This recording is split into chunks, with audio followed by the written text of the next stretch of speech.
প্রধান উপদেষ্টার ভাষণে নির্বাচন গণভোট নিয়ে আশা থাকলেও নির্বাচনের আইন শৃঙ্খলা নিয়ে উদ্বিগ্ন ভোটাররা। আবার অনেকে গণভোটের বিষয়ে খুব একটা অবগত নয়, তারপরেও ভোট দেওয়ার ব্যাপারে আশাবাদী তারা। পরিস্থিতি উন্নয়নে সমন্বিত উদ্যোগ নেয়ার তাগিদ দিয়েছেন বিশ্লেষকরা। মুদাসসির আলীর প্রতিবেদন। স্বাধীনতার যে নতুন সূর্য উদিত হয়েছিল, বিজয় দিবসে প্রধান উপদেষ্টা অধ্যাপক মোহাম্মদ ইউনূস জাতির উদ্দেশ্যে দেয়া ভাষণে নির্বাচন, গণভোট, সংস্কার ও সাম্প্রতিক বিষয়ে সরকারের অবস্থান তুলে ধরেন। আগামী সংসদ নির্বাচনের সময় একই সঙ্গে জুলাই জাতীয় সনদের উপর গণভোট অনুষ্ঠিত হবে। তারপরেও মানুষের মধ্যে বিরাজ করছে শঙ্কা। জননিরাপত্তা আরও বিঘ্নিত হওয়ার ভীতি কাজ করছে মানুষের মধ্যে। বিশেষ করে ইনকিলাব মঞ্চের মুখপাত্র হাদির গুলিবিদ্ধ হওয়ার ঘটনায় শঙ্কা বেড়েছে।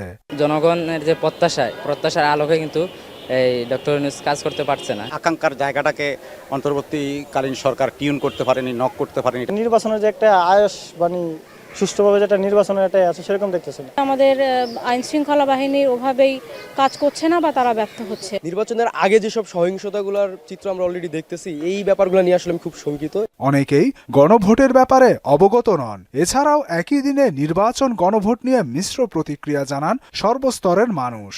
এটা নিয়ে ওরকম আমাদের জানা নেই, আমরা পড়াশোনা অতটুকু আগাইনি। এটা যেহেতু একদিনে দিয়েছে, সাধারণ মানুষ হয়তো পেঁচিয়ে ফেলবে যে কোনটা না কোনটা দিবে। জনগণকে যদি বোঝানো হয় যে সংস্কার প্রস্তাব বা সংস্কারের উদ্যোগগুলো আমরা নেব, পলিটিক্যাল পার্টি থেকে শুরু করে সবাই, তখন হচ্ছে জনগণ সেই সংস্কার প্রস্তাবে সাড়া দেবে এবং তারা ভোটে পার্টিসিপেট করবে। পরিস্থিতি উত্তরণে সরকারের পাশাপাশি রাজনৈতিক দলগুলোর সমন্বিত ভূমিকা থাকা দরকার বলে জানান ঢাকা বিশ্ববিদ্যালয়ের সামাজিক বিজ্ঞান অনুষদের প্রধান ডক্টর তাইয়াবুর রহমান। বেশি দিন তো নেই, আমাদের মনে হয় মাস দুয়েকেরও নিচে, তো এই সময়ে ইলেকশনটা হতে যাচ্ছে।